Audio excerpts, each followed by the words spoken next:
নমস্কার, সকলে কেমন আছেন? আশা করছি সকলে ভালো আছেন। আবারও একটি নতুন দিনের সাথে নতুন একটি ব্লগের সাথে আপনাদের সকলকে স্বাগত জানাচ্ছি। আজকে হলো রবিবার, এখন বাজে ঘড়ির কাঁটায় ঠিক সকাল 5:30 মতো। আজকে জানেন 5টার সময় উঠেছি ঘুমের থেকে, তবে আজকে সকাল 4:30 থেকেই ঘুম ভেঙে গেছে। তবে 4:30-র সময়ও কিন্তু ওয়েদারটা একেবারেই পরিষ্কার হয় না, আবহাওয়াটা একটু একটু অন্ধকার থাকে। সেই কারণে জানেন তো এতটাও সকাল সকাল উঠি না। কেন বলেন তো, আমাদের গ্রামের খোলামেলা বাড়ির মধ্যে বাড়ির একটা বউ হয়ে যদি সংসারের কাজকর্মগুলি করি একা হাতে, তখন একটু ভয়ই লাগে। যেহেতু আমাদের বাড়ির আশেপাশে কেউই এত সকালে ঘুমের থেকে ওঠে না, সেই কারণে আমি ভোরের আলোটা ফোটার অপেক্ষায় ছিলাম। যেই না ফুটলো 5টার সময়, সেই উঠে পড়েছি জানেন। উঠে ওইদিকে ঘরের প্রথমত কাজকর্মগুলো সেরে নিয়েছি। যেরকম হলো, কালকেকার রাতের বাসি বাসনপত্র ছিল, সেরকম বেশি না, অল্প কটাই ছিল। সেগুলোকে কুয়োর পাড়ে রেখে তারপরে ঘর বারান্দাগুলো ঝাঁট দিয়ে দিলাম। তার সাথে ডোডোর গাড়িটি ঘরের মধ্যে রাখা থাকে, সেটিকে বার করলাম। কালকেকার ভিজে কয়েকটি জামা কাপড় ছিল, সেগুলোকেও কিন্তু বার করে নিলাম। আর জানেন তো, আমি ঘরের ভেতরে কাজকর্মগুলো সারতে নিতে দেখি ডোডো নড়াচড়া করছে। তবে ওকে ওর বাবা 2-4 বার থাপড়ে থাপড়ে ঘুম পাড়িয়েছে। তবে জানেন তো, ও না আমি উঠে গেলে কিভাবে যে টের পেয়ে যাই নিজেও বুঝতে পারি না। আমি ওঠার সাথে সাথেই ও উঠে পড়ে, উঠে কিন্তু বাইরে বেরিয়ে পড়তে চায়। তো আর কি করব, বাচ্চা মানুষ ঘুমের থেকে উঠে গেলে আর কতক্ষণই বা ওকে ঘরের মধ্যে আটকে রাখবো, তাই না? তাই ওকেও কিন্তু ঘুমের থেকে তুলে নিলাম। তবে ও ঘুমের থেকে উঠেই প্রথমেই একটি কাজ করে, সেটি হলো ওই যে ওর গাড়িটি আছে সেটাকে নিয়ে চালানোর জন্য। তো সেটি বার করে ও কিন্তু চলে গেল ঘুরতে ওর দাদুর সাথে। আর আমি এইদিকে কিন্তু আস্তে আস্তে টুকটুক করে সংসারে কাজকর্মগুলো সেরে নিচ্ছি। জানেন তো, সকাল সকাল আজকে উঠেছি ঠিকই, তবে সকাল থেকেই একেবারে বাসি বিছানা ছাড়তে ছাড়তে গরমটা যেন লেগেই রয়েছে। কেন বলেন তো, ওই যে বললাম না ভোরবেলা কারেন্ট চলে গেছিল, সেই কারণে জানেন তো ভীষণ পরিমাণে গরম করছিল। তবে বাইরে কাজ করছিলাম, তবুও কিন্তু প্রথম প্রথম অতটা গরম লাগছিল না। তারপরে ওই যে আমাদের উঠানটা তো ঝাঁট দিতে গেলে ভীষণ পরিমাণে পরিশ্রম হয়, তখন জানেন ভীষণ গরম লাগে। তো গরম লাগলেও আর কি করব, অতিরিক্ত গরমেও কিন্তু আমাদের কাজ করতে হবে। শীত গ্রীষ্ম বর্ষা সমস্ত সময় আমাদের কিন্তু এভাবেই কাজ করে যেতে হবে। তো কালকে রাতে যেহেতু বেশি বাসনপত্র ছিল না, সেই কারণে সেই সমস্ত বাসি বাসনপত্রগুলো আমার কিন্তু এখন তাড়াতাড়ি করে মাজা ধোয়া হয়ে গেল। আর আজকে বেশ কয়েকটা জিনিস জামা কাপড় আর কি কাচা ধোয়া করেছি। আমার দুটো নাইটি, ডোডোর বাবার দুটো গেঞ্জি, তার সাথে ওইদিকে দড়িতে ডোডোর বেশ কয়েকটি জামা ছিল, সেগুলোকেও কাচা ধোয়া করে নিয়েছি। সকাল সকাল কাচা ধোয়া হয়ে গেলে বেশ একটু নিশ্চিন্ত থাকি। কেন জানেন তো, তাহলে বেলার মধ্যে শুকিয়ে যায়। তবে এখন বৃষ্টিটা খুব একটা হচ্ছে না। যখন বর্ষাকাল আসে তখন কিন্তু ভীষণ চিন্তা থাকে। এই যে ডোডো ঘুরে চলে এলো, এখন কিন্তু আমার চারপাশেই ঘোরপাক খাচ্ছে আর খেলা করছে। সকালে উঠে যেই না এদিকে আসলাম, সেই কিন্তু গাছগুলোর দিকে এক ঝলক তাকিয়ে নিলাম। জানেন তো, প্রকৃতি দেখতে এত ভালো লাগে, তার সাথে গাছগুলো দেখি দিনের পর দিন কতটা বাড়ছে, কোন গাছটার কীরকম পুষ্টি প্রয়োজন সেগুলো দেখে রাখি সকালে। অতিরিক্ত ব্যস্ত থাকি বলে তখন আর কিছু পরিচর্যা করা হয় না। তবে ওই বিকাল টাইমটির দিকে আমি আবার একটু ফাঁকা থাকি, তখন ওই কাজগুলো করি। এদিক দিয়ে খেয়াল করেছেন, বাসি নাইটিটি চেঞ্জ করে নিয়েছি, অনেকটা সময় পার করে নিয়েছি। চা খেলাম, বিছানা তুললাম, ডোডোকে বই নিয়ে বসালাম, তার সাথে চায়ের যে কটা বাসনপত্র ছিল সেগুলোকেও মাজা ধোয়া করলাম। আর এরই পর কিন্তু মাথায় একটাই চিন্তা ঘুরপাক খায় আমাদের বউদের, সকালে চা খাওয়ার পর আজকে কি রান্না হবে। তো যেহেতু ঘরে সবজিগুলো ছিল সেহেতু বেশি টেনশন করতে হয়নি। তো জানেন তো সবজির ঝুড়িতে হাত দিতেই দেখি দুটো ঝিঙে আছে, 5-6টা মতো পটল আছে, তার সাথে আলু তো নেওয়া হয়েছিল 2 বস্তা, তার মধ্যে কিন্তু এখনও বেশ কয়েকটা রয়ে গেছে। আর হ্যাঁ, তার সাথে ছিল কয়েকটি লাল ডাঁটা। তবে লাল ডাঁটাগুলো আজকে আর করব না, ওগুলোকে সাইড করে রেখে দিলাম। আজকে একটু ভাবছি ঝিঙে বটি করব, তার সাথে করব পটল দিয়ে আলু দিয়ে তরকারি। আর জানেন আজকে সকালবেলা ঘুম থেকে উঠেই আমাদের মানে গাছের পিছন দিকে একটা কাঁচা আম পড়েছিল। তবে কাঁচা আম এখন পাওয়াই যাচ্ছে না, গাছের সমস্ত আম মোটামুটিভাবে পেকে গেছে। আর সমস্ত আম যদিও না পাকে, কালার কিন্তু হয়ে গেছে হলুদ রং, তবে একটু এখনো অবধি ডাসা আছে। আর এই আমটি পেলাম একেবারে সবুজ। তো সেই কারণে আমটিকে পাওয়াতে আর নিজেকে সামনে না রাখতে পেরেই ভাবলাম ডালটা দিয়ে আমটা করব। আপনাদের সঙ্গে কথা বলতে বলতে এদিক দিয়ে ঝিঙে বটিটি হয়ে গেল। আর আগুনটি কেমন গনগনিয়ে জ্বলছে দেখেন, এইটা হলো বাঁশ, ছোট একটা বাঁশ দেওয়া আছে। এরই পর পটল আলুর তরকারিটি বসিয়ে দিয়েছি। জানেন তো এরকম করে একটা কাঠ ঢুকিয়ে যদি রান্না বান্না করা হয় না, রান্নাগুলো বেশ তাড়াতাড়ি করে সহজভাবে হয়ে যায়। তো পটলটা আগে থেকে ভেজেছিলাম, তাই জানেন তো কষানোর সময় পটলটি দিয়ে ভালো করে কষিয়ে আবারও জল দিয়ে তরকারিটি নামিয়ে নিয়েছি। রান্নাবান্না মোটামুটিভাবে 12টার মধ্যে শেষ হয়েই এসছে আজকে জানেন। আর এরপর শুধু বাকি রয়েছে ডালটি করতে, তাহলেই কিন্তু আজকের মতো রান্নাবান্নাগুলো আমার হয়ে যাবে। আর আজকে এই রান্নাবান্নার ঝামেলাটা একটু তাড়াতাড়ি চুকিয়ে দিচ্ছিলাম, কারণ কি বলেন তো, আজকে না ভেবে রেখেছি বাড়ির যে ডোয়াগুলো আছে তার সাথে যেখানে মানে গ্যাসের রান্নাঘর, সেই জায়গাটা ল্যাপাপোছা করব। বেশ কয়েকদিন ধরে বাড়িতে ওই পিঁড়াগুলো ল্যাপাপোছা করা হয়নি, বারান্দাটা করা হয়নি, এতে করে ফাটল ধরেছে। আর ওই পিঁড়াগুলোতে বৃষ্টি হয়েছে, সেই কারণে জানেন তো একেবারেই ভেঙে যাচ্ছে।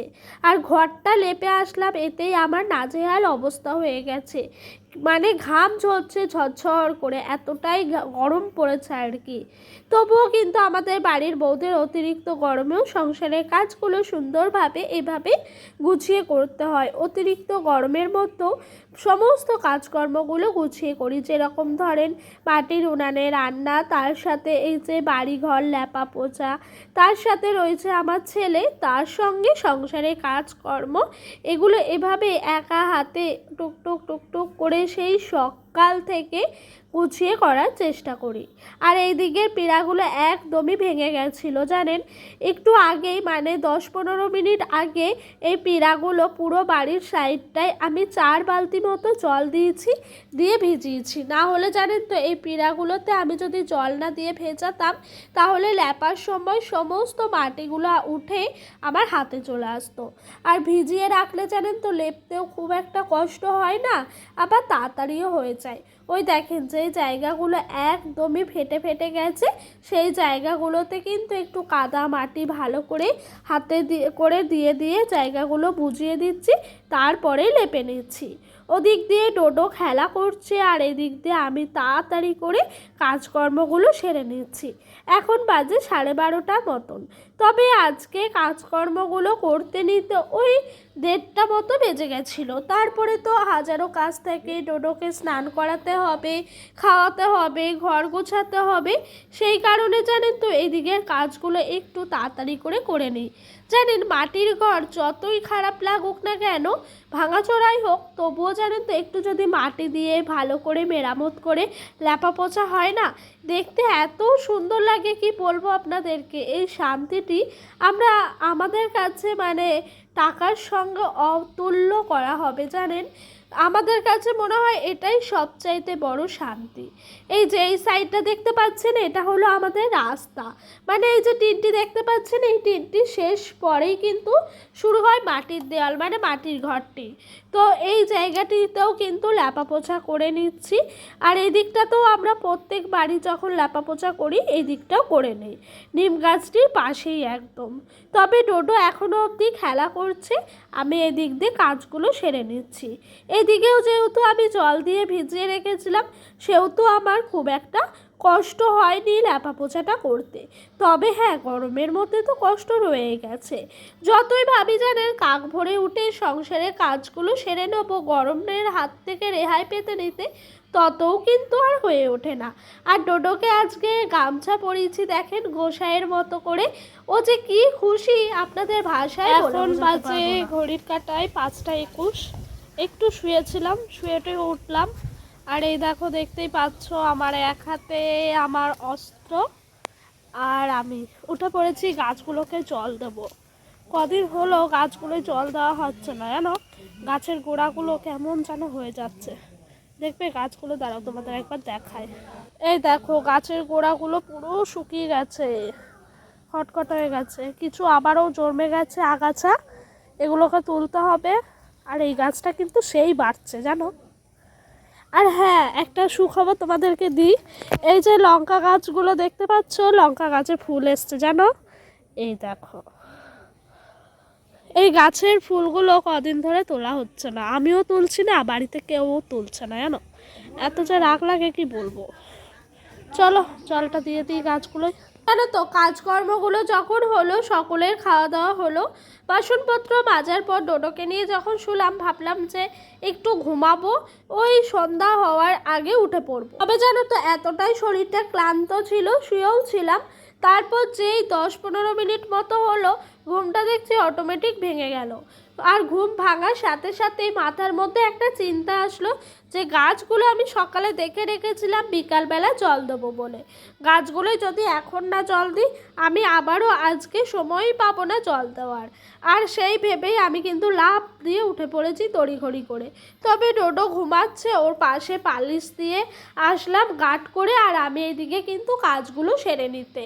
আর এই দেখো এইদিকে জানো তো কাজ বলতে এই গাছগুলোয় জল দিলাম, তারপর ডোডোর বাবা আজকে কল চালালো, সেই কলেরও জল ভর্তি করে নিয়েছি। আর জানো তো যেই ভেন্ডি গাছগুলো নিয়ে এসছি না, সেই ভেন্ডি গাছগুলোর গোড়ায় একটু মাটি ছিল না। আমাদের বাড়িতে একটু সাইডে কিছুটা মাটি ছিল, সেই মাটিগুলোকে চাকগুলো ভেঙে ভেঙে ওই গাছের গোড়ায় গোড়ায় দিয়ে জল দিয়ে দিচ্ছিলাম। আর এই যে ছোট্ট বাগানটি, এর মধ্যে রয়েছে হাজারো সবজি গাছ, হাজারো ফুলের গাছ। এত ভালো লাগে না কি বলবো, প্রত্যেকটা গাছের মায়ায় পড়ে গেছি জানো। জানি না সবজি কতটা কি হবে, তবে যদি গাছগুলোতে একটা করেও সবজি হয় তাও আমি কিন্তু সার্থকতা পাবো। জানো তো গাছগুলোতে যখন থেকে লাগানো হয়েছে তখন থেকে জল দেওয়া, তাদের পরিচর্যা করা, ভালো করে তাদের দেখাশোনা করা কিন্তু করেই রয়েছি আর কি। এগুলোকে একটু অযত্নে রাখি না। নিজের শরীর যতই খারাপ করুক, যতই ছোট বাচ্চা সামলাই, তবুও কিন্তু এই কাজগুলো আমার করতে ভীষণ ভাল লাগে। এদিক দিয়ে বিকেল গড়িয়ে সন্ধে গড়িয়ে রাত্রি, এখন বাজে 9:30। ওই যে গাছে জল দেওয়ার পর কিন্তু ওই যে কল চালালো ডোডোর বাবা, কলে জল ভরলাম। তারপর ডোডোকে ঘুম থেকে তোলানোর পর ওর সাথে থাকতে থাকতে 1.5-2 ঘন্টা চলে গেছিলো, কারণ ওর আজ ঘুমটা ঠিক মতো হয়নি, ভীষণভাবে জ্বালাচ্ছিল। তারপরে ভুলিয়ে ভালিয়ে বাবা বাছা করে বই নিয়ে বসালাম। একটু বই নিয়ে বসতে চায় না জানেন। তবে আমার মনে হয় এখন ছোট তো এরকম করছে, বড় হলে হয়তো অভ্যাস হয়ে যাবে, ঠিক হয়ে যাবে। জানি না ভগবান কি হবে না হবে। যাই হোক, ওকে বই নিয়ে বসিয়েছি, প্রায় 1.5 ঘন্টা মতো লেখানো পড়ানো করিয়েছি। তবে আজকে ও প্রথমবার লিখেছে জানেন, সেটা আপনাদের স্ক্রিনে দিয়ে দিচ্ছি। তো এই যে এদিক দিয়ে আমি নাইটিগুলো ভাঁজ করে নিচ্ছি। আর চলেন নাইটিগুলো ভাঁজ করতে করতে আজকের মতো এখানেই বিদায় নিচ্ছি। আপনারা সকলেই ভালো থাকবেন, সুস্থ থাকবেন, নিজেদের শরীরের খেয়াল রাখবেন। তো আপনাদের সঙ্গে দেখা হবে আবারও একটি নতুন দিনের সাথে, নতুন একটি ব্লগের সাথে। আজকের মতো আসি, তার সাথে নতুন পুরনো সকল বন্ধুকেই আমি হাত জোড় করে অনুরোধ করব সকলেই আমার পাশে থাকবেন। আসি তাহলে বন্ধুরা।